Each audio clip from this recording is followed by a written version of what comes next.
Menteri Sekretaris Negara Prasetyo Hadi menegaskan bahwa Presiden Prabowo Subianto ingin pembangunan Ibu Kota Nusantara terus berlanjut.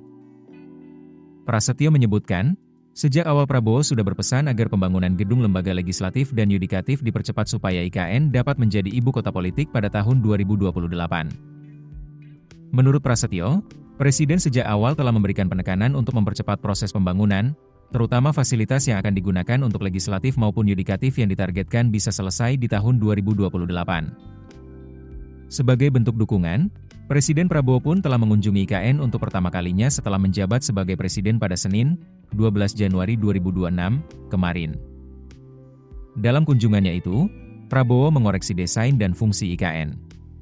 Dalam koreksinya, Presiden menekankan untuk segera dilakukan perbaikan dan percepatan proses pembangunan.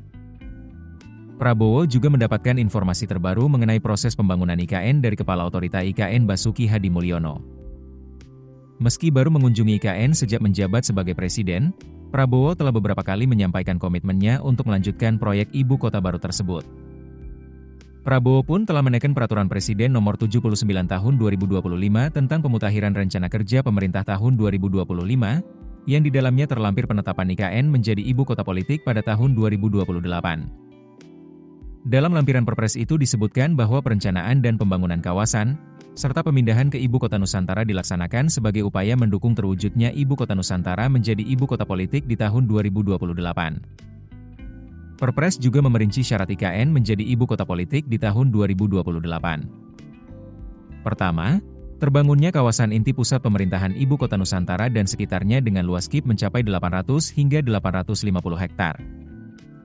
Kemudian, persentase pembangunan gedung perkantoran di Ibu Kota Nusantara mencapai 20%, dan persentase pembangunan hunian rumah tangga yang layak, terjangkau, dan berkelanjutan di Ibu Kota Nusantara mencapai 50%. Adapun cakupan ketersediaan sarana prasarana dasar kawasan Ibu Kota Nusantara mencapai 50%, sementara indeks aksesibilitas dan konektivitas kawasan Ibu Kota Nusantara menjadi 0,74.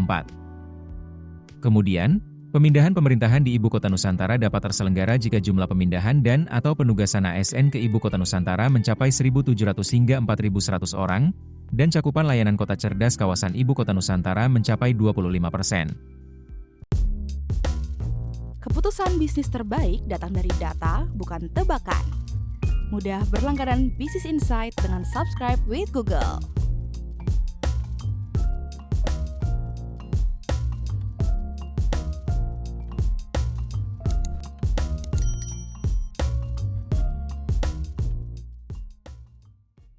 Download aplikasi Kontan sekarang di App Store atau Play Store.